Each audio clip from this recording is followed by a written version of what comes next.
Hi, and welcome back to another episode of Tales from the Cartridge. I am one of your co-hosts, Eric Penrod. And I am your other co-host, Ryan Bauer. Ryan, how is it crack-a-lacking with you, and what have you been playing this week? I know, it feels like it's on some time, and it's been a crazy couple of weeks on my end. As far as what I've been playing, a little bits and bobs here and there, still plugging away, Oxygen not included, whenever possible. Maybe I realized this past weekend that maybe I was playing too much, because then when I'm not playing, I'm like actively like in my mind problem solving. Okay, I remember there's a water deposit there that I can, you know what I mean? My brain is trying to solve in-game problems. I think it might be because like in that game, I can solve all the problems that are going on, and maybe in other aspects of my life, I don't have that much control, but I've been playing some of that. I've been playing some Valheim with our friend Dave, which has been this wonderful Viking adventure, which has been really fun. We die a lot and we lose our stuff a lot, and our houses break a lot, but it's been fun. We've only lost a couple boats because we don't know what we're doing. But yeah, it's been fun. I've a couple games here and there, and the games we've played have been fun. And then a little bit of Festival, which was just fine. Which was just fine in Animal Crossing, the event. Oh. So that was that experience. How are you? And what have you been playing? I'm good. Yeah, I'm doing good. Actually, I totally forgot about the festival thing. Man, I haven't played Animal Crossing in like 2 months. I tried so hard, and I couldn't stay on for some reason. Okay. I'll get back there eventually. Once I get bored of things. Once there's they've got to win you over. They've got to win you over. Yeah. Actually, the Mario thing in the Nintendo Direct that they showed yesterday was pretty cool. Not much else could be said about that being cool. The Direct is pretty awful, but Mario Golf looks really cool. And as a Zelda fan, I will say Skyward Sword's fantastic. I love Skyward Sword. The fact that it's coming out for the Switch, I will buy it day one. I'm very excited for it. But man, I was really itching for the Ocarina of Time, Majora's Mask port, like just like something. Like the fact they came out and they said that they had absolutely nothing for Breath of the Wild 2, and all they had was this Skyward Sword port. It was like a great Zelda game, just not my favorite. It was kind of a letdown, but whatever. I digress. I'm going way too far into this. Isn't this also the 35th anniversary of the Legend of Zelda series?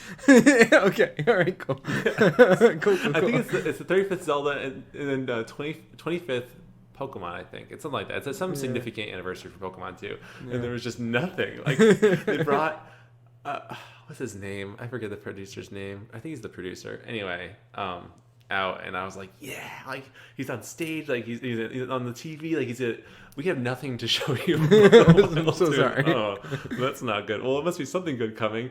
Here's this one Zelda game that everyone awkwardly played on the Wii back in 2011. It's like, oh, okay. This kind of sucks. Okay. So I was watching someone talk about it. They're making a joke how like Link always holds his sword awkwardly out in front of him because it's like with the Wiimote. So like he's walking around like this weirdo. He doesn't know how to hold the sword. He's just walking around with it in front of him. Okay. Anyway, I'm taking this on a way different path than I meant to. My week's been good also, or kind of crazy. My job, I work at a school right now, and the school's closed because it's February break, which I didn't know was really a thing. I don't think I really paid attention. So yeah, I've been kind of just doing my thing and laying low at work, which is nice. No one else has been around. Like it's been like this kind of this ghost town, and it's like, oh, kind of thing. I finally put this whiteboard on my door, and I always like to ask my therapy kids like perspective questions. So Ryan, I'm very curious what your answer would be for this question that I put out on my board. And it says, if you had the power to make your dreams come true or the power to make other people's dreams come true, which would you choose? So I would pick other people's. I would help pick other people's, so it's kind of like a win-win situation in my mind. If I help other people, then that in turn will hopefully help me too. So it's kind of selfish in a sense, but it's also happy that I'm helping people. So that's my point of view. Yeah, I think so too. I think partially, I think I agree. I think I'd choose the same thing, both because I don't think I as a person know that my dreams are I as a fallible human, I don't know if the things that I want and dream for are what's best for me, versus maybe if I was helping others, I maybe would have a more clear idea of, although maybe that's also just as a bad idea as assuming what people's dreams are, but I think so too. I think that would be more fulfilling in a lot of ways, is helping is fulfilling the dreams of others. Yeah, I think so. Yeah, I'm very curious about everyone else thinks. If anyone wants to write in and let us know, please do. That'd be very cool. I love perspectives. It's so interesting to me.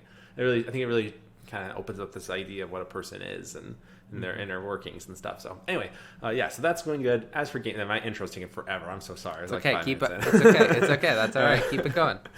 As for games, I have not been playing much. We're playing a lot of Apex Legends with our good friend Dave again, and our friend Tyler, your cousin Tyler, my friend cousin Tyler. Yeah, playing Apex a lot. We're losing a lot, and it's been hard. It's been very difficult.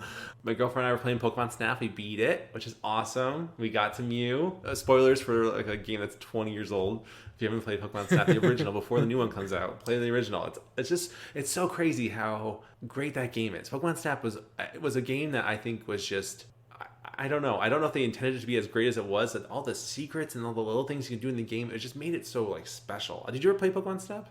Yeah. I don't know if. Yeah. Okay. I don't. I think it's a game that similar to. I didn't have an N64, so all of the N64 games that I played were like at my cousin Tyler's or at my cousin Aaron's, where we would go over, have these sleepovers, and just play N64 for long periods of time.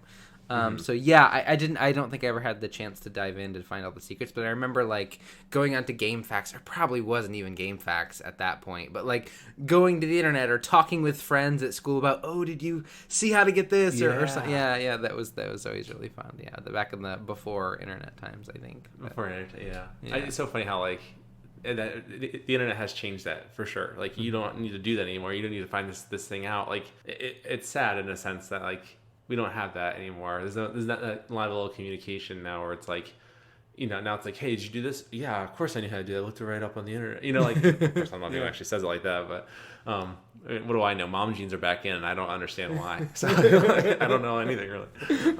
But no, it's just super interesting. So yeah, Pokemon Snap's been beaten, which is awesome. Can't wait for the new one. I'm really excited for it. But that's been it. I'm thinking about downloading Guilty Gear Strive, which is a fighting game that's come out. It has robot netcode, so like it's looking really good. I really want to get good at fighting games. I get kind of a little bit too into it, and then I kind of fizzle out really fast. So spending $60 on a game where I've spent $60 before and then kind of died out in like week 2 on fighting games. I'm kind of trying to pace myself here, maybe try the beta a little bit, see if I like it. But we'll see. That's another story for another time. That's this weekend's problem. Yeah. That's future Eric's problem, not right now. So. But yeah. But as always, storygoers, we love to hear what you have to say. You can always write in, let us know your thoughts, feelings, and perspectives to our email at talesfromthecartridge@gmail.com. All of the E's are 3s. You can also find us on Twitter and Instagram, DM us, or comment on our posts. Let us know what you think, and we would be happy to read those on our show. As always. Yeah, so but Ryan, you brought today's game for us to do, and what game is that? So the voters chose Ratchet and Clank, which right.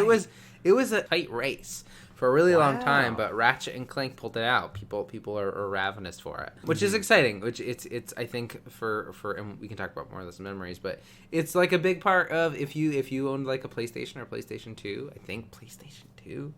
Yeah, I think PlayStation 2. Yeah. Like it was a big part of that PlayStation family that you kind of grew up with, like them and Jack and Daxter and all those other, which would be another great series that I'd love to jump into. So Ratchet and Clank is what you guys wanted. And do you want to dive into background? Yes, I would love to talk about background influence. So Ratchet and Clank was released on November 4th, 2002 in the US and November 8th, 2002 in the European regions, in the EU, as they say. Side note, really fast, and we'll go right back to this. I will say we've had the most international listeners like this month. We've had a lot. Yeah. We had Russia, Brazil, France, Spain, Germany, Australia again. Always Canada. Canada's awesome. Can't get enough. We had a huge blow up of people. So thank you again.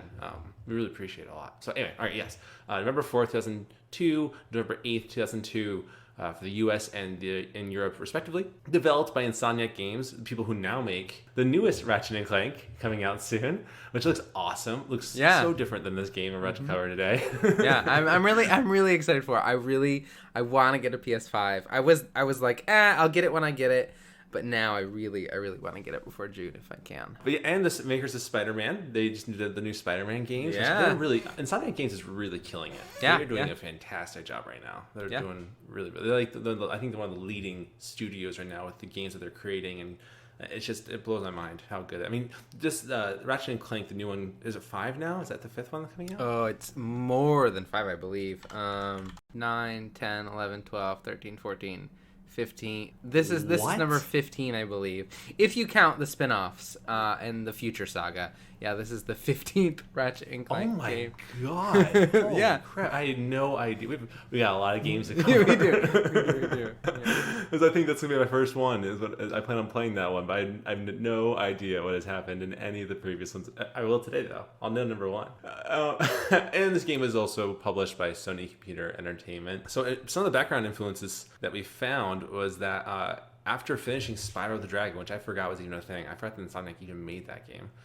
Or made that series, which, I mean, blasphemous that I forgot. I should just trade in my video game card right now, but whatever. After finishing Spyro on PlayStation, Insomniac originally intended to launch a game that they had codenamed I-5, which is like stood for Insomniac Games number 5, like their 5th game.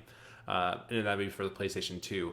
But the developers were feeling very not enthusiastic about it, and they dropped the idea about half a year in. But they decided to kind of move away from the bright colors of Spyro and the kind of cartoony characters and platform mechanics in favor of a deeper story, though it kind of went back in that direction, I think. From the looks of... It was definitely cartoony. I mean, let's be honest. Ratchet and Clank is very cartoony. But... in terms of the story was thought of as like kind of like a Lethal Weapons meets a Saturday morning cartoons, which makes that feels really right. Yeah, Saturday morning cartoons. Yeah, that feels like a good. The tone of the humor of the game, it was the right level of snarkiness and dry humor, and that was kind of done because of Jim Ward, who's an actor in the game. His performance of would you call him a superhero, Ryan? Is that what you say? Yeah, kind of like this. And we'll talk more about Quark, but he's like the savior of the universe type superhero type guy. Yeah, like this really well known. I mean, one of the titular characters of the whole series. But yeah, superhero type character. So based on his performance as Quark in the game, kind of gave the developers the idea of the tone of the game that they're kind of going for. So, which is cool. It's cool that an actor kind of has that influence in a sense that maybe he didn't even intend on having, which is kind of cool. And then the evil Chairman Drek was inspired by the environment that surrounded the Insomniac Games offices while they were working at Universal Studios. The staff that kind of surrounded them at their office were mostly movie executives at Universal Studios. And so their kind of dialogue and design went into Drex's design and his concept as this villain, which I think is super funny because, like, you know, when you think of movie executives, you kind of do see that villainous movie, you know, exact kind of feel, which is fun. I think it's a really cool way to put that in the game, you know, and get inspiration from the real world. I think it's super cool when people can do that. So, but Ryan, you seem to have so many memories. Of this game. So we want to jump in and talk about what does this game mean to you, and the memories that you have of it. Yeah, and going through this script, it kind of reminded me how kind of core to my childhood or my really early gaming this series was, where there's a sound, and unfortunately I don't think it'll be featured in our in the audio of our thing, because I don't know if it's available for me to feature, but the sound of you collecting bolts and the sound of you hitting boxes just is so satisfying to me because of it was such a big part of my childhood, this game series. And it kind of reframes how I thought about kind of the story you tell of yourself as a gamer, that these were games that I've always loved, but they never like felt really core to who I was. But now looking back and rewatching this, kind of makes me realize how big these games were, and like I said, there's a lot of them, and they were almost, I wouldn't say maybe they were annual, but they were really frequent, and each one had the same really fun gameplay, really kind of dry, silly humor, kind of like Oddworld, kind of charming and strange, but really silly, that I just really loved. And I just remember really vividly, like it's a game where you get like a ton of different weapons, and I just remember really vividly using all these different weapons and finding the Rhino, which is this like secret superpower rocket that you have to like do a bunch of weird stuff and look it up on GameFAQs to get. Like there's just this really cool stuff that I just really love this series, and apparently you guys do too, because you guys wanted to see it over Fallout, which I couldn't believe, but I'm excited because I really love this game series. And yeah, I played it a lot as a kid, all of them. The PlayStation 2, I think, was one of the very first consoles that like I owned. I had played Segas, I had played at other people's houses, but the PlayStation 2 was one of the first ones. So this was one of the first games I played on it, I believe, or close to it. But Eric, you it sounds like you didn't play these, but what's your kind of outside peripheral idea of Ratchet and Clank? Yeah, we're very like first encounter podcast right now. Yeah, we are. Yeah, which is cool. If you like Final Fantasy, go listen to them. They're fantastic. First Wonderful encounter podcast. But yeah, I literally never have played a Ratchet and Clank game ever, and I know that's like kind of blasphemous. People have like so much love for this series. I don't think I was really aware of this series until like maybe the PlayStation 3, but definitely the PlayStation 4. Like, I didn't know there's 15 games. I literally blew my mind. I thought there's 5. Like, that's how little I know about the series. That's crazy to me. But yeah, no, I'm very interested. I think I'm most interested now with the newest game coming out and just the visuals and the way it looks. And it's so funny because like we were looking at a video of Ratchet and Clank 1 just a little bit ago, kind of talking about like who's gonna do what voice and kind of looking at the dialogue and the way, and like nothing looks the way obviously it does now because of the graphical improvements we had and the improvement in just game making in general. But like just to think that this new game has been this growth to where it is now from this beginning first game, and how like just so different and kind of bare bones. It's like this, like it's almost like a skeleton of itself in this first game, and like now like, this newest game is like this like big beefy boy. I don't know why I want to say big beefy boy. It seems like the way to describe what I'm trying to say. No, that works. Doesn't seem right to me.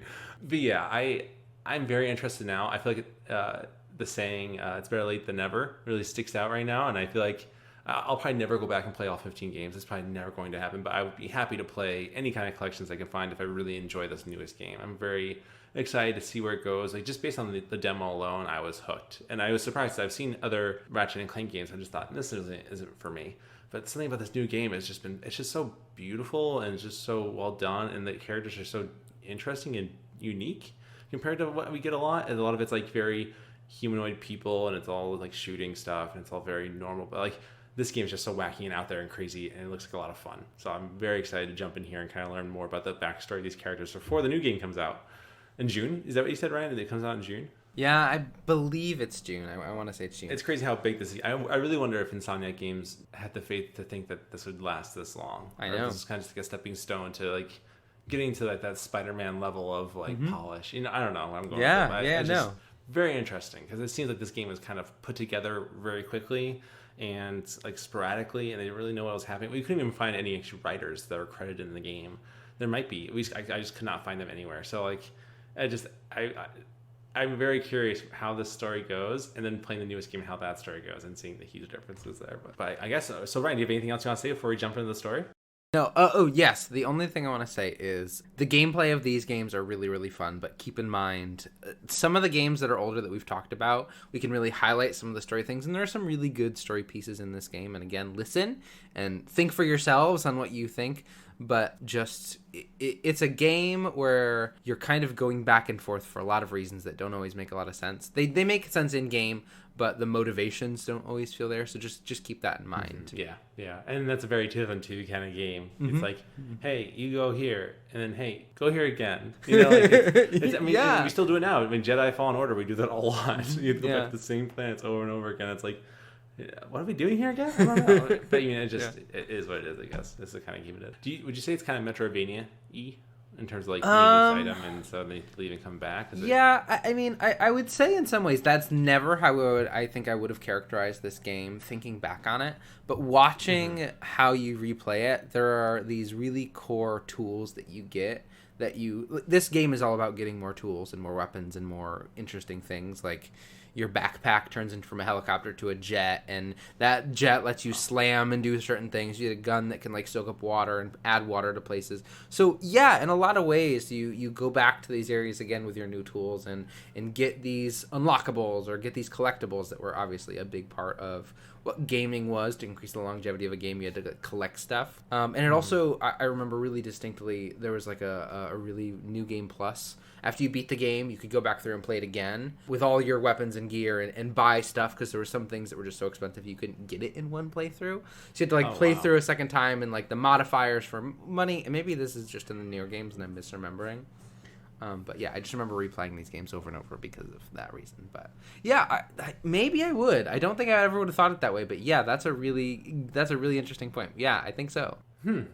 Interesting. I did not picture that game like this. Me either. This game had more like a linear, straight through, and you're done. And go to the next world and straight through, and then that's how I've always pictured these games. So it's very interesting. You can go back and forth. That was my first thought. Yeah, you're going back and forth a lot. Yeah. Interesting. Yeah. Cool. Well, cool. All right. Well, then why don't we dive right into Ratchet and Clank, the very first Ratchet and Clank from 2002. Keep in mind, I think in 2016 they made a movie version of maybe this story. I don't know for sure. I haven't seen the movie, but that would be really interesting to go back and check that out and see how that lines up. So maybe if you enjoy this and that's accurate, go watch it. But who can say? Yeah, actually, I mean, if I do, we'll have to find out. I'll come back next time to it wasn't this. It wasn't. Yeah. But yeah, well, we can dive right in. This is the 2002 PlayStation 2 game Ratchet and Clank.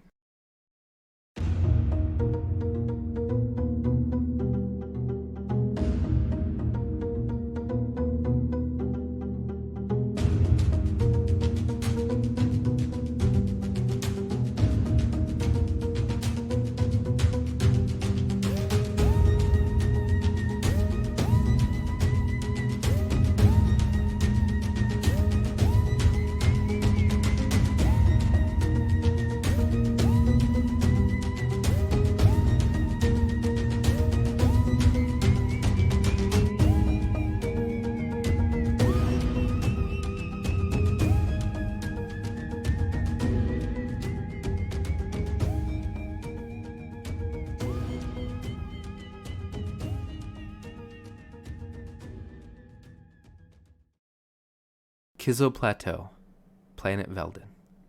We begin the story with a pan onto Ratchet, a young Lombax. Think upright yellowish cat with a lion's tail and brown tiger stripes, holding a large metal wrench, working on his spaceship. The whirl of nuts and bolts pleases him. His watch lets him know that the final step of completing the ship is to attach a robotic ignition system. He sighs in annoyance. The screen pans up to 2 large planets and fades to black. Meanwhile, in a factory in a nearby planet, large, evil-looking robots move along a conveyor belt and drop into a large pit. The old monitor screen turns on to alert that the next robot coming down the line doesn't quite meet the requirement specifications. A very small, cute robot bounces along the belt and lands to the rim of the pit. He tries to figure out where he is in the factory. A large security robot tries to catch him, but he evades capture, running between its legs. The little guy drops down, sliding onto his ship, and drives off into the air, leaving the factory behind. He's followed in hot pursuit. The little robot is approaching the planet Velden. Other security ships are still pursuing him. A green beam hits the engine of the little robot's ship and he begins to fall. Ratchet sees the ship crash into a nearby town. In the burning wreckage of the ship is the little robot lying on the ground, unconscious. Ratchet decides to go check it out. The Lombax explores the world with his trusty wrench, attacking wildlife in his path. Wildlife bursts forth with bolts that Ratchet collects to use his currency to purchase more dangerous weapons. Ratchet continues exploring, making his way towards the crash site. He looks around, no one in sight. He picks up a tiny robot who doesn't have any reaction and takes him home. While working on the spaceship, the robot comes to life and watches Ratchet working on the ship. Interesting. Ratchet is startled and falls off the wooden box he was using his footstep. You're quite handy with your wrench. You bet. I built that ship with it. Currently I'm in search of someone who could be of assistance in saving the solar system. Do you know where I might find that fellow? Clank points to a poster of Captain Quark, a large, buff superhero in a green costume and matching mask. Well, he's on the radio every week. But other than that, no. Hey, what's with all the saving the solar system stuff anyway? Clank reveals a smaller robot who shows a grainy pre-recorded video. A man in striped suit talks to the camera. Hello, citizens of Nebulous. My race, the Blarg, have a small problem. Our planet has become so polluted, overpopulated, and poisonous that we are no longer able to dwell here. But I, Chairman Drek, have a solution. We are constructing a pristine new world using the choices of planetary components available. So, what does that mean for you, you might ask? Using highly sophisticated technology, which you couldn't possibly understand, we will be extracting a large portion of your planet and adding it to our new one. Unfortunately, this change in mass will cause your planet to spin out of control and drift into the sun, where it will explode into a flaming ball of gas. But, of course, sacrifices must be made. Thank you for your cooperation. Cut! If you don't like it, you can take your whiny, sniveling, snot-nosed populations, form a line behind me, and kiss my... We're still on? Well, turn it off, you idiot. The video ends, and the video bot returns to Clank. The people on those planets are hosed. Well, good luck getting Captain Quark to help you. Actually, you could help me. If you could use your ship to take me to the coordinates contained in this infobot, I might be able to gather further information there. Even if I wanted to, I can't. I'm missing a crucial component to the ship. Clank does a little deep thinking. The robotic ignition system. How did you know that? I, sir, happen to be equipped with the latest in robotic ignition systems. My programming allows me to start any ship I choose. So I agree to take you, wherever it is, and you get my ship started for me? Deal! We transition to Chairman Drek's flagship in Velden orbit. The chairman watches Ratchet and Clank lift off the planet Velden. This could be a problem. Take care of it. A shadowy figure steps out of frame. So that's where I've been stuck this whole time. Ratchet is twisted around in the spaceship, looking back in awe at the planet below. The ship quickly hurls away. Please return your appendages to the steering mechanism, sir. You got a name? My serial number is B54296. Ratchet almost veers the ship off course. We hear a clanking sound. I'll just call you Clank for short. We return to Chairman Drek's flagship. The chairman is having a conversation with the mayor. The mayor is an older gentleman with a cane and a large bushy mustache. So you see, it'd be most beneficial if your citizens were not in the city when my workers begin removing it. Preposterous! I will not stand for this. Unfortunately, you have no choice in the matter. Let's just see what Captain Quark has to say about this. My good man. Drek laughs, a full-bellied evil laugh. I don't see what's so funny. Captain Quark could dispatch you without even breaking a sweat. Drek puts up one of his 4 fingers to silence the mayor. You have now officially worn out your welcome and my patience. Drek's bodyguard lifts the mayor up by the suit of his collar and takes care of him. The screen fades back, and we see Ratchet and Clank crashing the spaceship into the hill of the new planet Novolus. Ratchet falls out and lands back on the ground. He immediately looks for Clank and realizes he's landed on top of him. The ship is completely destroyed.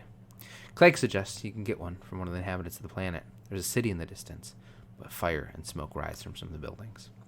Ratchet and Clank begin to search the planet. They explore a water processing plant with security robots until they come across a plumber, bent over away from them and working on a project. Dead blast it! Look, plumber's crack. What did you just say? I said, look, the plumber's back. All right, wise guy, shouldn't you be on one of them escape transports? Escape transport? Newsflash, giant robots attacking. The escape transports have taken all the rich folks off this god-darn So planet. why aren't you in one? Socioeconomic What? disparity. He hasn't got enough bolts. Working people have to wait for Captain Quark to come save Well, us. got anything worth a lot of bolts? I The got plumber pulls this. out another infobot. Ratchet purchases it for 500 bolts. The plumber happily accepts the money and dives into the sewer pipe and out of view. The infobot shows another video of a large enemy closing in on Captain Quark. The hero pulls out his gun and zaps the monster, but his gun has run out of energy. The screen stops. The monster is about to tear a piece out of Captain Quark's head. Has this ever happened to you? Hi, I'm Captain Quark, and believe me, there is nothing worse than staring down a Blorgian Snagglebeast from the inside, and knowing your equipment isn't functioning properly. That's why I came to Al's Robo Shack for all your electronic needs. Al has been the exclusive repair shop for my super electro gadgets since I was knee-high to a sand mouse. So if you're fighting crime, or just fighting grime, come to Al's Robo Shack in Metropolis? Come to Al's RoboShack in Metropolis for all your robotic repairs. Al's RoboShack. It's Video courtastic. ends. Do you know what this Yeah, means? Captain Quark is really sold out. No, it means Captain Quark is on Metropolis. We could tell him about this invasion. Ratchet and Clank head to Metropolis to find Captain Quark. They land on planet Kuan in Metropolis. Metropolis is exactly how you'd envisioned a futuristic city. Platforms fly around the sky. Floating ships fly through the air. Buildings, an old New York-style architecture with massive skyscrapers. So Eric, we've met the major characters. We've seen a couple different planets. What are your thoughts and feelings so far? It's very like 2002 storytelling, which isn't like, I'm not saying that's a bad thing or anything like that. I'm actually really enjoying the characters a lot. I think Quark is like instantly, like you were saying, like my favorite. Like he's so funny. It's like my favorite character so far, just because that humor kind of brings out this like fun character in him that we haven't seen really in the other characters yet. Maybe Drex is kind of like that too. Like it's a funny little bits in his camera reel when it wasn't turned off or whatever. But like so far, I'm liking it. It's very, it's like we gotta go here, we gotta go here, we got whatever. I think those characters are what's making the story interesting though, and kind of carrying us through this thing. That makes it kind of this appealing adventure and kind of living it as them and that's what I'm getting the most out of the story so far. But what do you Ryan? Going back to this game, it's probably been, I imagine, a while. What do you think of this? Yeah, beginning? so it's a pretty I mean, I don't know if basic. It's not a super complex start. It's two characters thrown together. One of them wants to save the universe, and one of them just wants to get a working ship. So there's like these very different characters who are coming from these very different places. And we'll kind of see this evolution throughout the game. But Ratchet very much just kind of wants to, like, he's excited to go, instead of going to find Quark to save this city, he wants to go meet this cool skateboarder who he really likes. You know what I mean? So, like, their ideals and desires are very different. But everyone's in danger by this evil corporation, and only Captain Quark can save us. And you're effectively just kind of trying to track down Captain Quark. So like you said, it's not super complex, but the characters are interesting enough to kind of keep you somewhat invested. And it's kind of this kind of very colorful, wacky place. All these planets look really different and interesting. But yeah, I think it's nothing, groundbreaking. But there's enough there to keep you going, and there's enough of a basic plot line. There's not a ton of tension, right? As of yet, there's not a ton of like, at least not from the characters. Like, you're in this planet you're in this city that's being just destroyed by this attack from Drek, and the characters just kind of moving through, and they meet the mayor, who is the same mayor who we saw in that clip from before, who was being yelled at by Drek, because this is the planet they were just talking about. And the characters just are in no way worried or concerned about the countless millions of lives that are being destroyed in this city. So there's kind of this really lightheartedness to it that kind of sucks some of the tension out of it. But yeah, it's there's stuff there, but like you said, the characters are what make it interesting. What I think is really interesting so far is that the fact that we're playing as the protagonist of the game. It's called Ratchet and Clank, but our goal is to find who is like the protagonist of the world, of the universe. You know what I mean? It's like this person who's like, who's more important than Ratchet and Clank is the person we're going after. So in a sense, I think right now, I don't even feel like the main character, quote unquote, in this game. But my hope is that as you go through, you become that main character. Like you become, like, Ratchet and Clank become greater than what Captain Quark represents. You know what I mean? And that's kind of what I'm hoping happens here. To see that kind of dynamic shift where it's like, no, we're not going to find the protagonist of the story. We are the protagonist of the story, which I think would be a cool. But I don't know. I have no idea what's going to happen. That's my guess, though. Ratchet and Clank continue to explore Metropolis, fighting their way through the city during Drek's invasion. They ride trains and move among the platforms until they find another infobot. This one, a video showing that the chairman Drek is displeased with one of his lieutenants because the deforestation efforts are behind schedule on the planet Udora.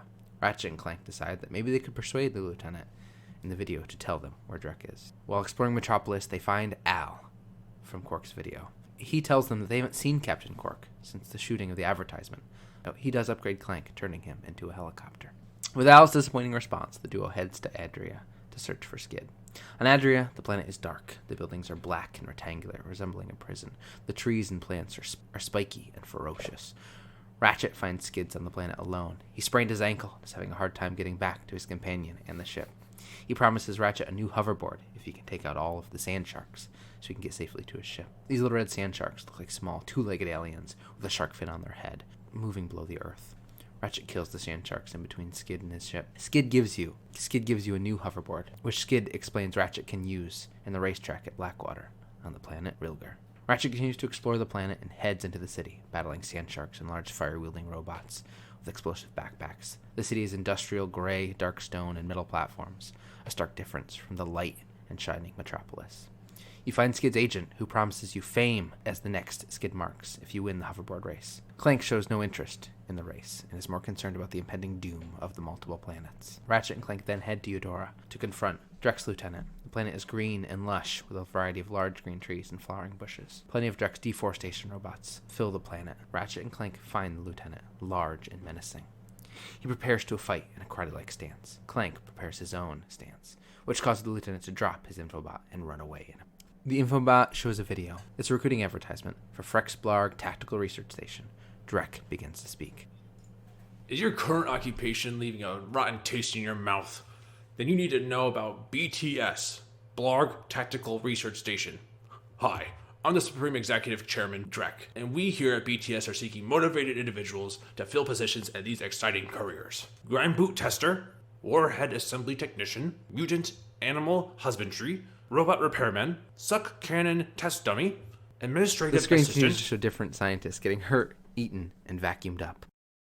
So call BTS. Build our weapons while you build your Ratchet and future. Clank decide they'll go talk to the scientists at Blarg Tactical Station. They work for Drek, so they're bound to know where he is. Blarg Station is a floating hunk of metal and rock in the middle of space. It's balanced upright by a large metal wheel. A bunch of tall, walled circular rooms connected by long, tubed hallways. The hallway is lit by an emerald blue hue. Stumbles upon one more infobot. This is Darla Gratch reporting live from Blackwater City. We just learned that Captain Quark will be presenting the grand prize of the Intergalactic Hoverboard Championship, which will be held over here in the next few days. In related news, this planet has been recently suffering from strange amoeboid creatures. The city's administration has assured this reporter that every step has been taken to eradicate these nuisances. Darla Gretsch, Channel 2 Gretch News. is consumed to these green amoeboid creatures. Ratchet and Clank now have a clear idea of where to find Captain Quark and head to Planet Rilgar, saving the planet from an infestation. Planet Rilgar is dark and gloomy. Giant shark, piranha, and alligator swim the water, waiting to gulp up Ratchet as he makes his way toward the Hoverboard Championship in the hopes of winning the prize and meeting Captain Quark. He is greeted by an extremely voluptuous green alien with matching purple gloves, crop top, and skirt. Welcome to HoverCon, Intergalactic Hoverboard Competition. Captain Quark's giving away a brand new Platinum Zoomerator to the winner of this competition. A platinum zoomerator. Perhaps this could be proof of your accomplishments that Skid's agent Wait, requires. do you guys mean Skid McMarks? Yeah, Skid couldn't make it, but we're here to, fill in for him. Guess we'll see about that. Ratchet competes against 5 other green alien skater hopefuls in a 3-lap course with explosive ramps, jumps, and slimy green enemies. After successfully winning the race, Ratchet and Clank win a new professional-grade Model T Platinum Zoomerator, which the Hoverboard Girl gives to us. Captain Quark announces Ratchet and Clank the winners, which makes them determined to find him in person and warn him of the impending doom of the planets and the chairman's nefarious plan. After bribing the bouncer with a few thousand bolts they've collected, Ratchet and Clank sneak into Captain Quark's room and inform him of the plot. Thank the galaxy you found me. There's an awful plot being hatched to destroy our planets. Ratchet, Great. he knows. Does that mean we can go hoverboarding now?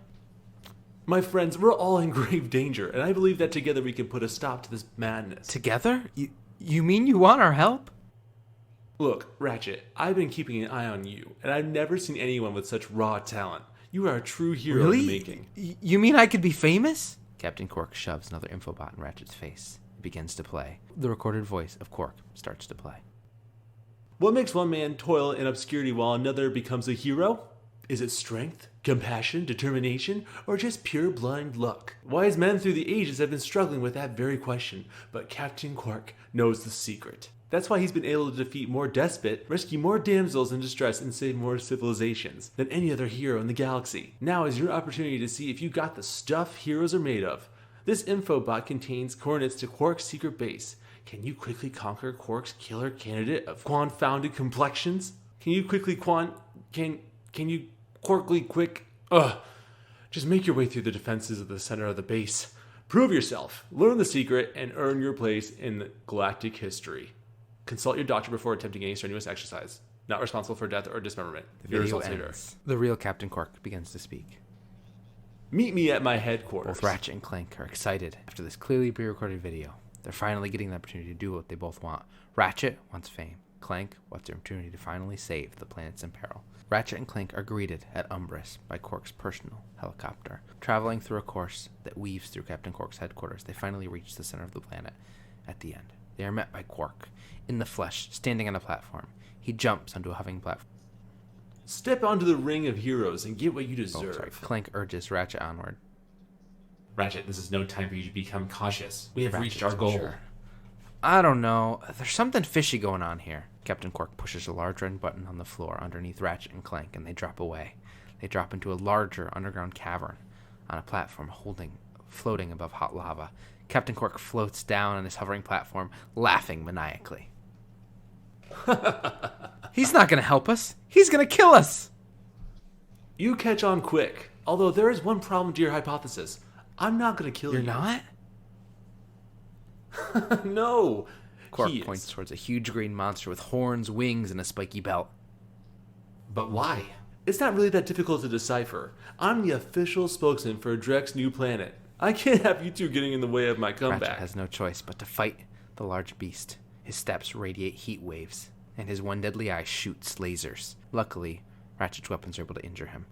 And after some time, Ratchet defeats the monster, who slowly sinks into the hot lava below. Eric, what a twist. What are your thoughts? Okay, so this is what I was talking about a little bit. I felt like something was going to happen that was going to kind of propel Ratchet and Clank and kind of lower Quark. I pictured Captain Quark as being kind of more this ditzy, like he's not really a hero. Like he was kind of this like poser, and he really needed someone to actually do his work for him, kind of thing. And like almost like a Hercule, Mr. Satan kind of thing for Dragon Ball Z. That's the kind of thing I was expecting, because he's a pretty popular character. I feel like Captain Quark. I don't know anything about him. I know he's been in other video games. I know he's like been kind of throughout the series. So I thought he'd be more of like an actual like good guy. He's just kind of stupid. So I'm very surprised that this is the turn that happened, and that he's still so popular. I was not expecting this at all. It's cool. I'm glad. I'm glad that this went against my expectation, because I thought he seemed kind of stupid, but he doesn't seem that dumb. He seems like he's pretty privy to what's going on. So, but Ryan, what do you think? I think it's interesting. I think you picked up really quickly on that. Obviously, it's setting these two characters up to, if they're constantly chasing this character, then once they find them, the game's over. They've solved it. But that would be too easy. So there has to be something else going on here. I think it's really interesting that Quark is not only not going to help you, but is actively helping the villain. This hero that the whole universe thinks is a hero is actively helping the guy who's destroying it because of what he hopes to be his comeback, whatever that means to Quark. And now Ratchet and Clank are left with this as what do we do next? And it's going to be interesting to see how they react to this, because this was all Clank's plan, was get Quark, have Quark help save the universe. And that's not going to quite work out. And Ratchet's plan was, I'm going to get Quark, become famous for helping save, maybe I save the universe. More importantly, I get famous, but then also that's not going to work out. So I think it's really interesting. I think it's an interesting twist of kind of subverting your expectation in an interesting way. And that's actually, they did it in a really smart way too, because I noticed that like Captain Quark already knew Ratchet and Clank's names, and it wasn't they never introduced it. He just knew them. And when we were reading the script, I thought, oh, that's a little weird. Like maybe we forgot something. I thought maybe I was like, or maybe that's part of the story. I'm not sure. But now we know. Yeah, he actually did know them, and that's a smart way to kind of put that in the story, because it's like, wait, how do you? Oh wait, no, he's our hero. Like he's the good guy. It doesn't matter how he knows our names without us introducing ourselves. Like he's the good guy. So that's a really fun way of kind of throwing that into there and kind of sprinkling that like, something's wrong here. Very interesting. And yeah, the whole comeback thing I think is another good sprinkle. It's like, why is he maybe not?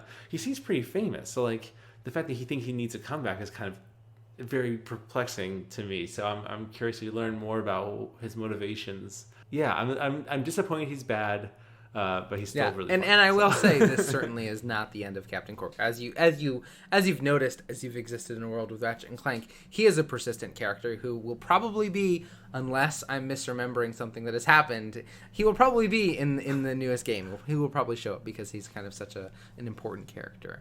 Who has like a really interesting arc over the course of the games. But this is kind of our first taste of Captain Quark.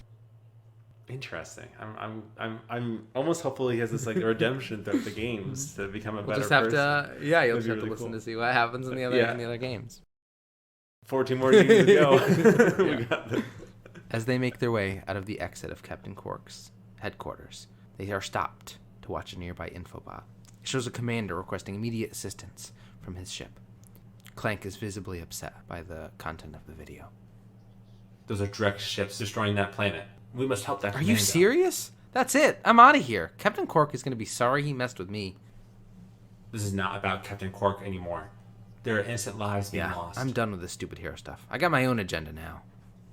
Ratchet, this is not What do you like know about me? You spent the whole time looking for Quark. You don't know anything about me. I know that you will do the right thing. Right now, the thing I want to do is find Quark. How do you start this stupid thing? Have you forgotten? You need a robotic ignition system. I will start the ship if you agree to help that commando. So blackmail, is it? Fine. Just shut up and start the ship. Ratchet and Clank head to Patilla to see if they can help the commando. They arrive and are met with extremely hostile commander, who orders to meet them in the city center. He needs help knocking down the enemy ships out of the air with a turret. On the way to the city center, Ratchet meets a deserter. They help him get back to his family in exchange for an infobot that shows them a demo presented to the Chairman Drek of a bunch of scientists on planet Gasper. If they are working for Chairman Drex, they may know Is that where all he you can is. think about? Drek this and Drek that? I got my own problems. If you cannot see the importance of the situation, you do have Yeah, problems. well, if you're so smart, how come you fell for Quark's stupid trick? Ah, forget it. We'll both need to get off this planet, and that's all that matters. Ratchet and Clank head to planet Gasper to pick up a pilot's helmet from the Infobot's video they watched. It's hot, dry, covered with lava. After successfully finding the helmet, they head to planet Orxon to search the laboratories of the scientist and any leads on finding Chairman Drek. When they arrive on planet Orxon, a gaseous, poisonous planet, Ratchet is forced to stay in the ship where there's plenty of oxygen for him to breathe. Meanwhile, Clank runs around, tries to find any leads on where the chairman is. After exploring an old factory of the planet, he finally comes upon an infobot hidden in the corner. Ratchet tucks the infobot away inside of his body compartment and returns to Clank in the spaceship. What do you got in there? Gears, metal filings. You know what I dust. mean. What is it? I will show you this, but you must promise to stay focused on Is our it mission. something about Quark? They play the video from the infobot. City's full of smog, swamps are full of muck, and tar pits are full of tar. But here at Joe I Resort, the sun shines 24 hours a day. Visitors get a free O2 mask to explore our warm waters. The benign marine life will welcome you to the big blue world under The the owner sea. adjusts the camera away from a large marine creature following a resort goer. You can also use our complimentary flippers to partake in speed swimming. So come to Joe Y Resort and leave your world and your troubles Juwai behind. Resort. Poketaru. I- Oh, come on. Switch off your nerd circuits and let's have some fun. Look, we'll just go long enough to pick up an O2 mask. Perhaps the extra oxygen will help your brain to function. Yeah, and maybe the salt water will rust your mouth shut. Juwai Resort is beautiful. Clear water cascades down the rocks into the clear ocean below. The sand beaches are yellow and soft. An extremely large spiked goldfish chases a vacationer in the background of the resort owner. Ratchet and Clank decide to head to the resort to pick up a free O2 mask so Ratchet can help take a look around planet Orxon. Hey, you two are the first friendly faces I've seen in weeks. You are friendly, aren't you? You are friendly? To aren't you, yes. To him, Ratchet points to Clank. No. Well, friend, I have a deal for you. Since the Blarg began dumping their toxic sludge into our ocean, the wildlife has, become ravenous mutants. yeah, you could say that. All my customers have either left or become lunch, so I'm closing the place down.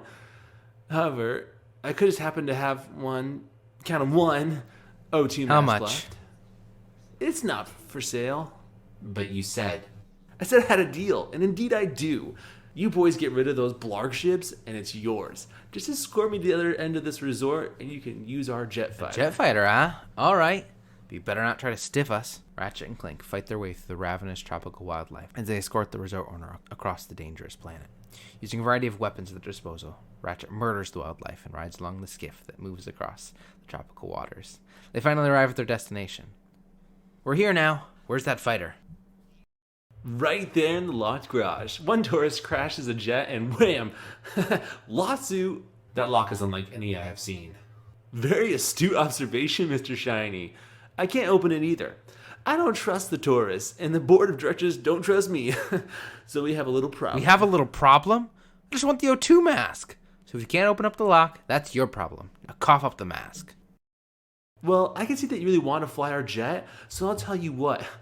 Go talk to Bob in his RoboShack. He knows Ratchet about these quickly locks. approaches Bob, who sells Ratchet a new thruster pack that allows him to open up the garage in the jet fighter. Ratchet jumps into the fighter jet and takes to the skies, blasting Blarg ships. When he finishes, he returns to the resort owner to claim his prize, the O2 mask. O2 mask in hand, he is no longer tethered to only locations where oxygen is needed, and heads back to explore the Blarg homeworld of Orxon. While traversing the noxious fumes of Orxon, Ratchet and Clank find another infobot, this one addressed to the previous denizens of Orxon. Drex walks along the snowy world and onto the camera. Hello again, everyone. Supreme Executive Chairman Drex here to fill you in on our progress. We have now found the perfect orbit for our planet, one that will allow for optimum temperature all year round. However, there is a planet now occupying that orbit, and sadly, for its few insignificant inhabitants, it must be destroyed. That's why we created this, the Planet Buster Maximus, a device capable of blowing an entire planet into subatomic particles. We're quite proud of it. Here's how it works. We attach the Planet Buster to this ship, fly it into orbit around the planet, and then let it go. Kaboom! Quite ingenious, really. Once our trained professionals put the finishing touches on our new planet, everything will be complete. Thank you. Goodbye. Now this guy's gonna blow up an entire planet? That's just mean. That's what I've been trying to tell you. I'm gunning for Quark, but if we end up taking out this Drek too, fine. Clank looks at Ratchet hopefully. What? You Don't do push it, care. pal. Along with this video, the infobot also holds the information for the coordinates of Hoven, the location of the Planet Buster Maximus. Ratchet concedes that destroying an entire planet is mean, and they head to Hoven. The frozen planet is overrun with dangerous wildlife and gun-toting grunts. Ratchet uses his maneuverability of Clank and his weapons to fight his way to the launch platform of the ship carrying the Planet Buster. They arrive at the launch platform, and the ship starts to move through the snow-filled sky. We're too late. The Hang ship is on, leaving. there's an old defense turbine over there. Hey, are you thinking what I'm thinking? I sincerely doubt Ratchet it. quickly jumps onto the defense turret and starts firing a barrage of rockets towards the ship. Its turrets return fire, as well as waves of Blarg commandos try to stop Ratchet and Clank, but to no avail. And eventually the ship carrying the Planet Buster drops into the icy waters below. Out from behind the turret, another infobot peeks out and provides the duo with another message and hopefully a lead to find Quark and Drek. Drek stands on the deck of his ship. Men, you are about to embark on a very dangerous mission. We'll be launching a heavily armed surprise attack from our new moon base against a completely unarmed planet. Actually, that doesn't sound too dangerous. Never mind. Your orders are simple. Destroy anything that moves. Steal the power generators from Gorda City. Then, destroy anything that doesn't move. Oh, and don't forget, have fun. We must get to the moon base and stop Drek. No, we have to get to the moon base and find Quark. If Drek is there, Quark is there with him.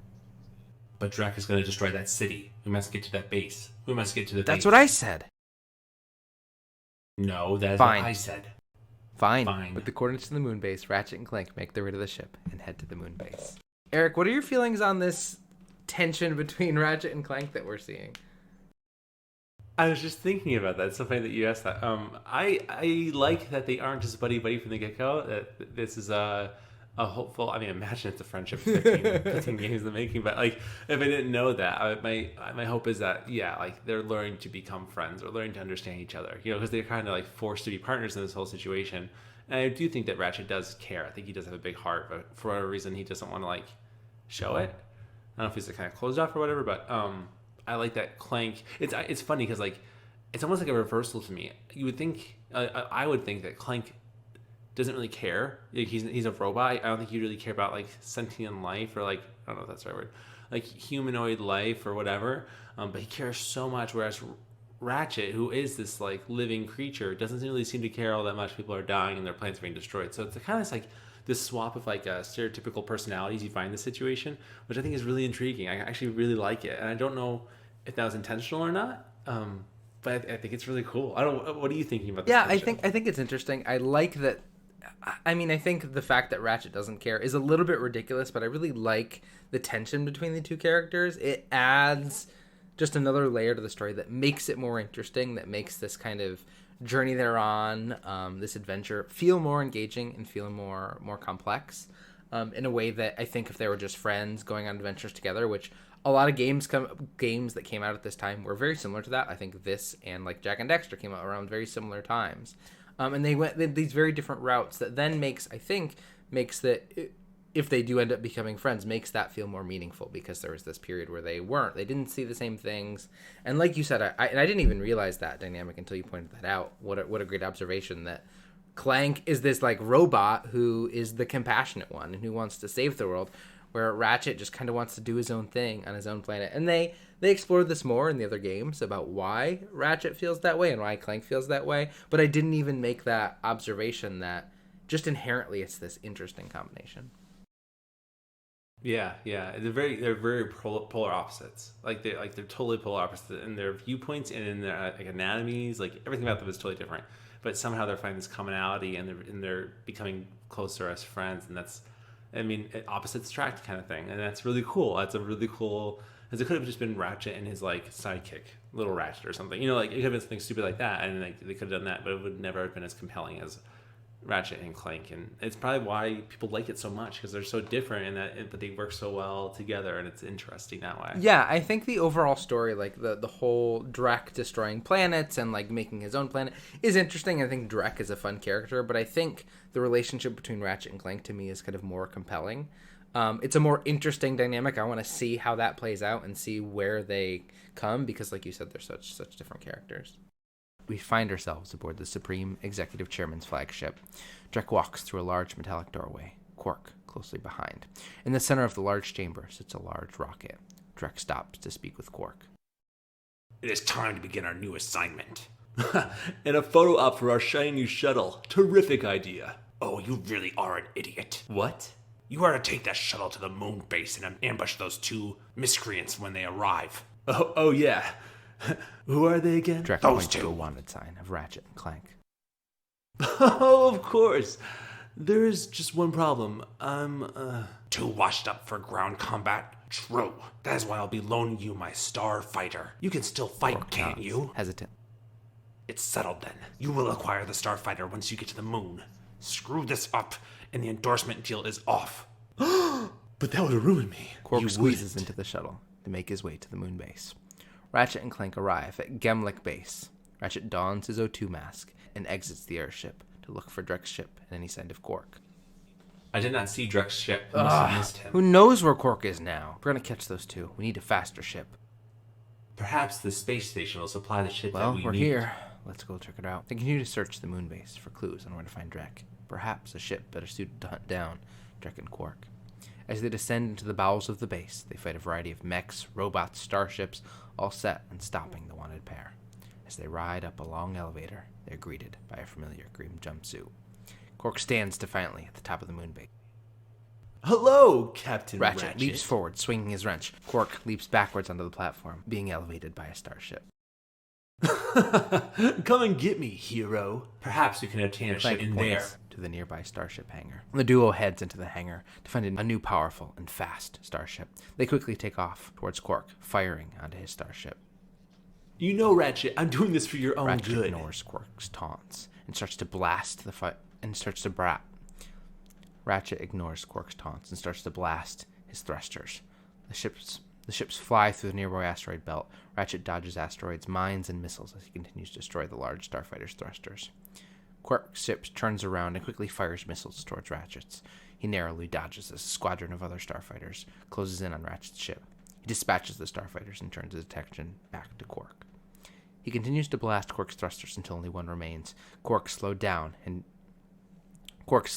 damaged starfighter spews out more missiles and mines, but Ratchet is able to pilot around them and continue to pelt Quark's ship with missiles. As Quark's starship falls, he begins to bargain and beg as the ship crashes into the nearby planet. Ratchet and Clank blast him out of the sky, taking Quark out once and for all. Yes! Quark is history! Despite my earlier criticism, I must admit, your piloting skills are I knew improving. you'd come around. But that has not helped us Come on, locate Drek. Clank. Can't you just once relax and enjoy a little success? Hey, you want to catch Drek? Bet you this baby can do it. Ratchet points to a sleek and deep purple ship. An infobot pops out of the seat and immediately begins to play. This is Darla Gretsch reporting live from Gorda City. This once peaceful planet is being torn apart today by an unprovoked attack. It now seems certain that the Supreme Executive Chairman Drek will not be dissuaded in his effort to destroy the planet and his own selfish needs. All hope certainly seems lost. Darla Gretsch. Look, Chelsea News. maybe you were right. This is a lot bigger than you or me. It was really selfish focusing on Quark. It is worse than I expected too, but it's not too late to stop Drek. Hey, yeah, we've got this new ship. Let's go get him. Ratchet and Clank climb into their new fancy ship and head towards planet Olantis, where Darla Gratch was reporting from to search for the survivors of Blarg's attack in the destroyed city. The city of Gorda on planet Atlantis is dark and stormy. Lightning is hitting the ground. Immediately after Ratchet and Clank exit the spaceship, Clank is struck by lightning, bounces off Ratchet, and lands unconscious on the ground. Clank? Clank! Come on, wake up! Captain Ha! Quark? No, goofball, it's me, Ratchet. You got What toasted happened? by lightning. This place is having one heck of a storm. You won't be safe out here. I'll be right back. It's too stormy for Clank to be able to safely explore, so Ratchet heads out alone, leaving Clank in the ship. Ratchet explores the rubble of the city, trouncing enemies as he explores deeper and deeper. He finds a scientist. Perhaps this guy can help Ratchet find Drek. Hey, welcome to my shop. What can I get I'm you? looking for Drek. Sure. Yeah, I got lots of stuff on sale. After the bombing, no one is around to buy anything. Are you okay? Low prices? Oh, you bet. I can make you a deal on a busted turburator, a mangled carbonizer, or I got this Guess that bombing infobot. was pretty loud, huh? You are one shrewd negotiator. I'll tell you what, I can let this infobot go for half The scientist price. sells the infobot to Ratchet, but seemingly has no idea the whereabouts of Drek. The infobot plays a video. Afraid to go out at night? Afraid to go out during the day? Just plain afraid? Well, you need this. The Ultra Mech Unlimited. This mech is the ultimate in personal defense systems. Blarg Industries is now taking pre-orders. Get yours before it's too late. The video shows an Ultra Mech, a huge, powerful person robot with a grenade blaster and a shiny gold tone. The video ends. Well, that's about it for me. Thanks. Quit your complaining. I gave you a great deal. Ratchet Sheesh. continues to explore the city, looking for other survivors. He finds a stall in the middle of the square. It's a vendor for Gadgetron tools. Captain Quark? Come on, Quark. I know it's you. My name's Steve. Pleased Look, to meet you. Steve. I need to know where Drek is before it's too late. Did you say too late? Sir, it is never too late to acquire the latest in the long line of quality products from Gadgetron. I have for you, today only, the Gadgetron PDA. Public displays of affection? No. Personal delivery assistant. This device allows you to purchase ammunition wherever and whenever you want. How do I know it works? You can always trust Gadgetron quality, or my name's not Purchases Steve. the PDA from Steve. Thank you, and have a What did you say? quirktastic day. Ratchet heads back to the nothing. ship. It's time to head to planet Quartu to find out more about this cool Ultramech robot he saw. Ratchet and Clank make their way to Quartu and decide to look for the Ultramech robot. There's a large secure area, but Ratchet isn't able to enter any further. Destroying, exploring, or gathering bolts, they stumble across a scientist mumbling to himself. Was it pi over infinity, Hey, or... you need help fixing that thing? Actually, I'm trying to destroy it. Why? I was contracted to re-engineer my enlarging machine to create a huge, heavily armed So mech. that's where those mechs came from. Precisely. Had I known Drek was behind this, I would never have done it. Is there anything that we can do? Well, if you'll volunteer to be enlarged, we may be able to stop these mechs long enough for me to sabotage this machine. And then you will change me back? I've never tried that, but in Clank theory, steps yes. onto the scientist's platform and instantly comes a huge. He walks around the factory, destroying everything in his path.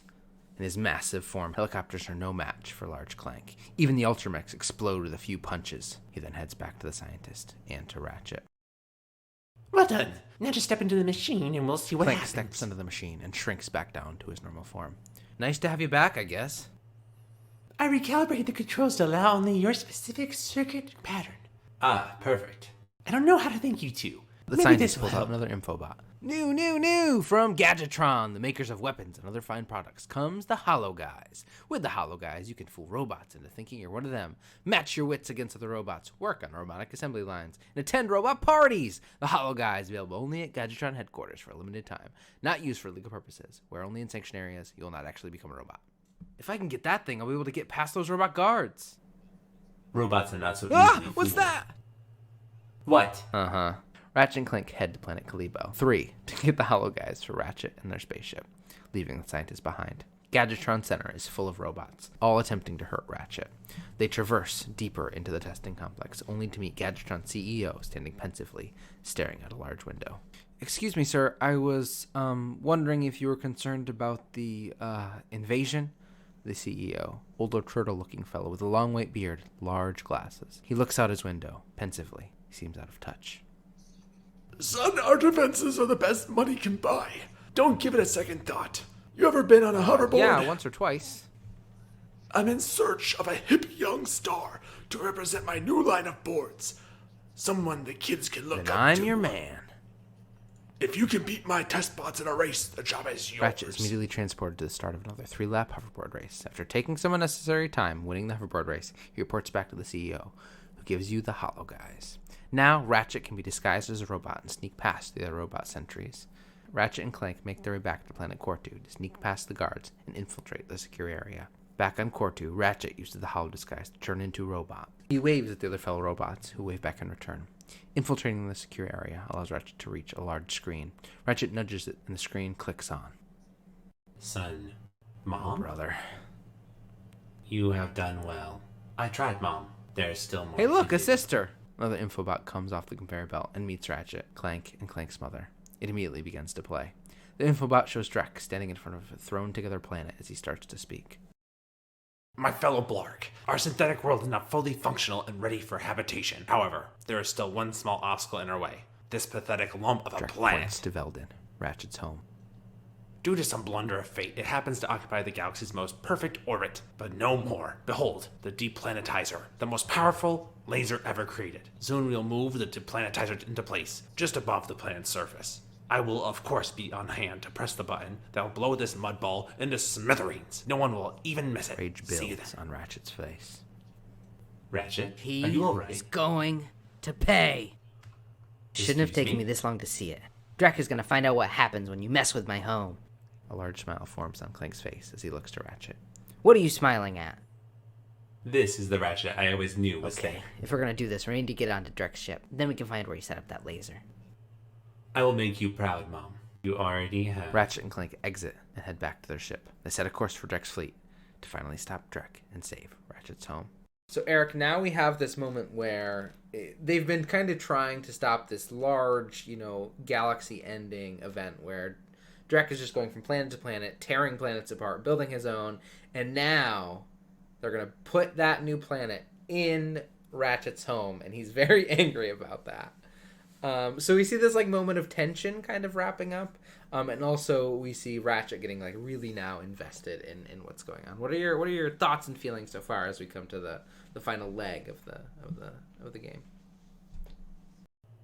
I see Ratchet as this very selfish character, and I'm actually really surprised. He's very superficial. He seems like he's kind of into the girls, he's into the fame. He doesn't really understand Clank's motivations, it feels like. And only, like you said, till now, when his planet's going to be destroyed, does he see the light where he needs to stop this. It sounds like already this irreversible damage has befallen all of these planets up to this point, and Ratchet doesn't really seem super aware or doesn't really care that much. So I don't think he's a very good hero. I don't see him as a hero at all. Which sucks. I see Clank as the hero, quite honestly. And I'm actually really surprised. And again, I had no knowledge of these games at all. But just seeing Ratchet, at least in the newer games, he doesn't seem like that kind of character. I'm really surprised that this is the character that he is in this game. Is he like this? No, so we start to see, and I don't know if it's because they didn't know how many games they were going to make, or they didn't know how successful this game was going to be. We certainly start to see an arc of Ratchet, and it's a pretty quick turnaround. Where, and again, it's been a really long time since I've played this game, but he certainly more embodies that kind of traditional hero, and he almost kind of then becomes this kind of like a Star-Lord type character, I guess, or like this kind of carefree, super chill, but heart of gold kind of hero. That's kind of who he becomes in the later games. But yeah, it's kind of these strange roots of really selfish and really only kind of cares about himself. And when he's most invested is when it's going to directly impact him personally, which is really interesting and doesn't really, like you said, but make you super enjoy Ratchet as a character in the same way Clank is this really compassionate driving force who has this really sweet moment with his robot mom where he's like, are you proud of me, Mom? Look at what I've done, or look what I've because and I don't think they spent enough time focusing on this, but at the start of the game, Clank is made and he's denied. He's not what this robot factory wants, and he's kicked out. and just abandoned. And then he goes on this quest to save the galaxy after being abandoned and left alone. So this really, really good, compassionate, interesting character juxtaposed with this like really selfish. It makes it really interesting, but yeah, it doesn't make Ratchet super likable. Yeah, I mean, just the fact that like when Clank finds his mother and they're like, "Son, Mom, what's Ratchet's first words? Oh, brother." It's like, dude, like, screw off. Like, like, what is your problem? Like, it's just like, stop it. Like, I don't know. The more I talk about it, the more I don't like Ratchet. I mean, I want to like him, but it just feels like this is so superficial. I almost like Quark more just because he's funnier. Like Quark's also not a good person. But I like Quark more because he's funny. Like, it's just, I don't know. I am very curious now to see like where the newest game is going to kind of how they're going to portray Ratchet, because I almost feel like it's gonna be this like jarring thing where it's like, this isn't the same character in that first game that I didn't like. Like, it'd be very interesting in that regard. Yeah. But yeah.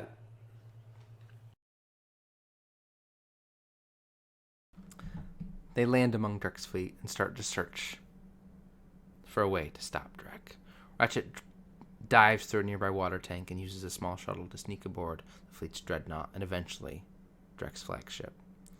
After a spacewalk, Ratchet finds a fighter jet and starts to attack the fleet, shooting down waves of fighters and large cannons. With the cannons destroyed, Ratchet is able to make his way onto the flagship into the command center. Ratchet pulls out his wrench and slowly approaches, hoping to get a jump on Drek. But out from behind his chair waits another infobot. Tonight on Blarg TV, the event you've all been waiting for, the total annihilation of an entire planet. Witness the power, the destruction, and the nothingness that follows. So join Ultimate Supreme Executive Chairman Drek as he pushes the button that ends one world and begins another. Then, stay tuned for the galaxy's funnest superhero bloopers, featuring Captain Quark. After seeing Drek outside of Ratchet's home, Ratchet and Clank prepare for final confrontation and head down to the planet. They arrive on Veldin, and they fight the occupying force, making their way towards Drek. After battling an army of commandos, they discover another enlarging point, where Clank transforms once again into Giant Clank. Using Giant Clank's incredible arsenal, they arrive at the deplanetizer. Before they're able to stop it, Drek arrives in a giant mech suit of his own. Impeccables.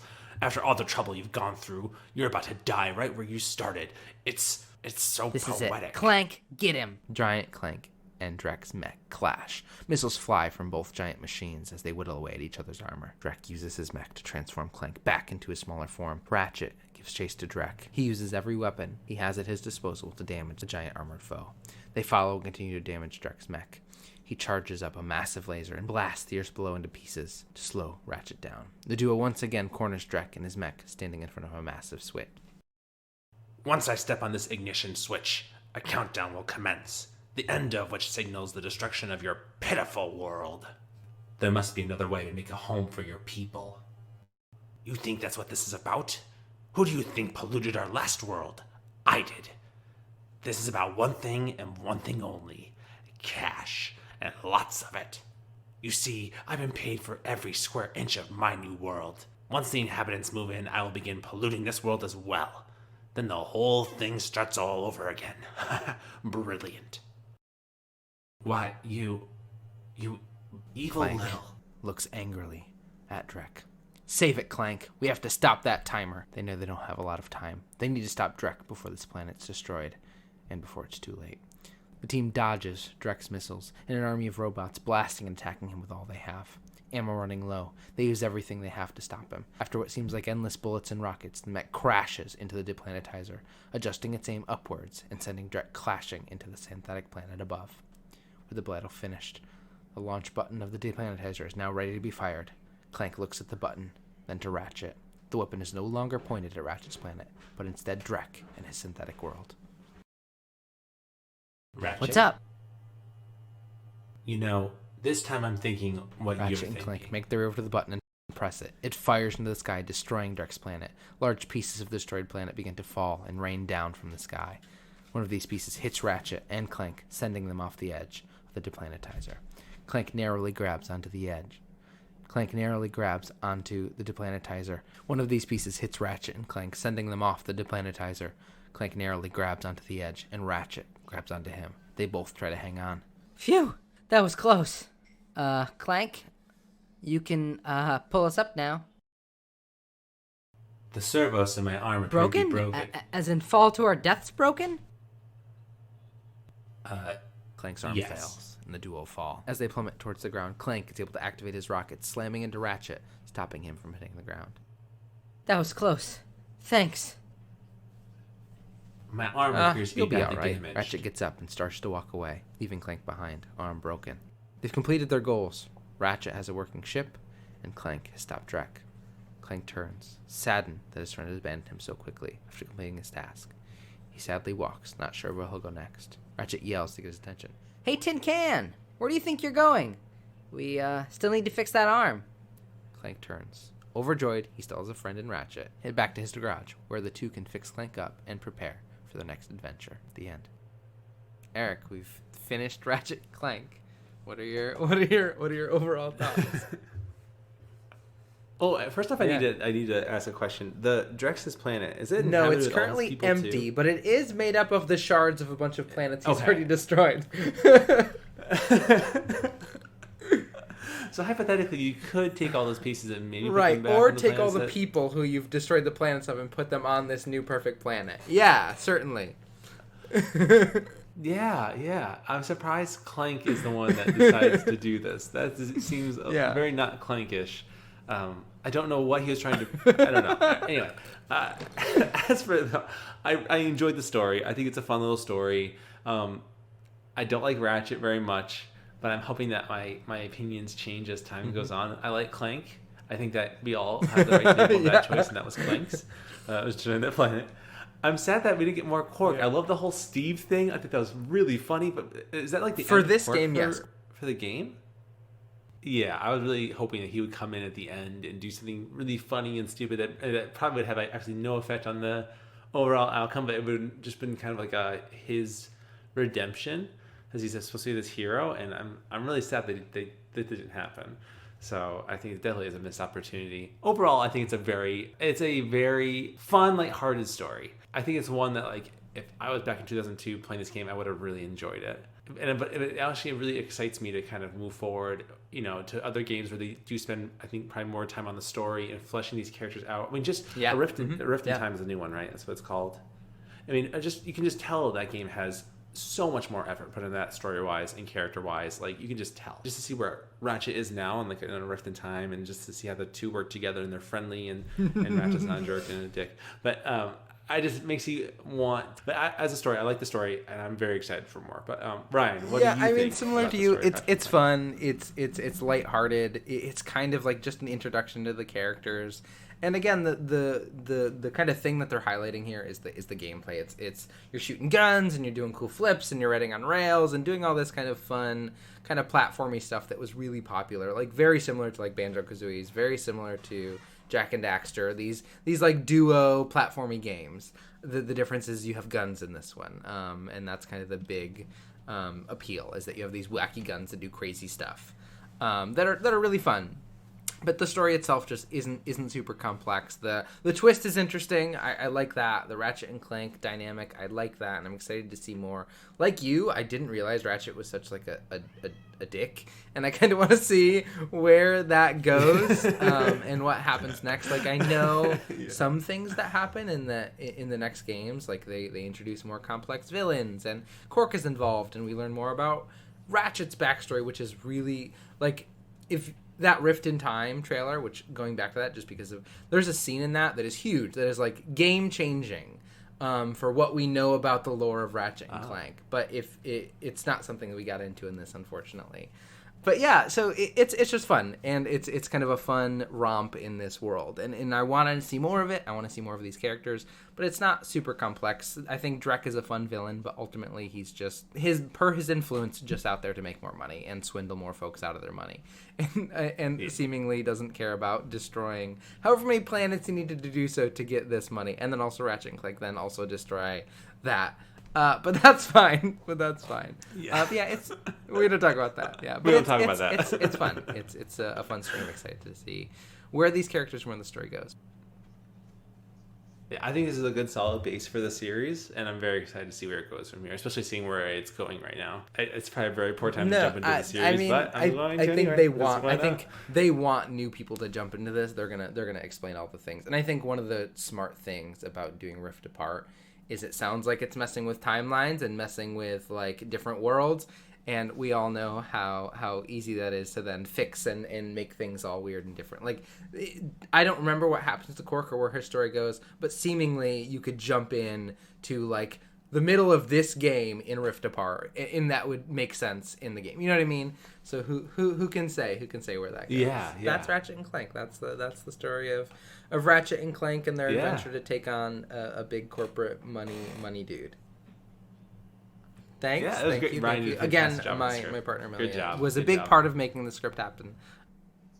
Yes. And Storygoers, as always, we want to hear what you have to say. Remember, you can comment on our posts on Twitter and Instagram, or send us an email at talesfromthecartridge@gmail.com. All of the E's are threes. And actually, I haven't told you this, Ryan. I totally forgot about this. But there's an exciting announcement in our next DLC episode. Oh, I about can't wait. Writing in. Oh, yes. Include Yes. stickers. Okay, So, I can't yeah. wait. Yeah, so please tune in Yeah. for because this is our last episode of February somehow, which is wild. Yeah, it's been a little bit of a weird month. Yeah, February is always a weird month. You know, it doesn't. Yeah. So yes, actually next week will be our big. We didn't have a guest this month because it just kind of didn't work out that way. As normal as Because they of can be, February, but so more weird. back to usual in March, which is exciting. I'm excited to see what happens in March and what game stories we get to explore next. I know, yeah. We have no idea. We do know, however, our next topic for our DLC episode. Ryan, do you want to Our next tell the DLC for Storygoers what March it is going to be worst game settings in games. So settings that both either you would not like to exist in, or don't really add anything to the story or make it more interesting. So I think that'll be a really fun and interesting. And I think that was a great idea, Eric, to put a twist on our usual best. Let's look at the worst of some things and have some fun with that. Yeah. Let's be stop negative for let's stop once, being so positive. It's time to let's be cathartic in this one. Let's be like Ratchet. Yeah. Let's take a page out of Ratchet. Setting plays a really important role, obviously, in story. Like we saw in this story, all the planets they go to and the importance of each planet, and how you just blow up all the amalgamations of each planet, and nothing seems to really matter anymore. But it doesn't. But it's important nonetheless, and that's so. We're talking about all the settings that we just think are either bad or just don't add to a story or whatever. Literally, the context is everywhere, and that's kind of the fun part of it. So it'll be interesting to see where we both come from. And I the can't wait to places see we it. pick. Can't wait to. It'll be of all the games, it'll be very interesting. I already have a few, and it breaks my heart to even say them out loud because I love them in theory. And then I was like, imagine myself that would be being the there, worst. Like, oh no, screw this! I don't want to be here anymore. But yeah, so that was our next episode. Write in talesfromthecartridge@gmail.com, all the each of threes, your worst settings and stories, and we will happily read those on the episode. But until then, thank you for listening to us. As always, we really appreciate it. If you have any time to spare and give us another 5-star rating, that would really make our day. So it really does mean a whole lot to us. It's the bee's knees. I don't even know what that means, but it really does feel that way sometimes. And we'll give you a shout out too. We actually read all of our reviews on the air. So. So if you feel like it, please do. If you want to give us 1 star, please don't. And until next time, we will see you in the next episode. Bye. We got it 4 days earlier. I'm going to regret saying it. Suck it.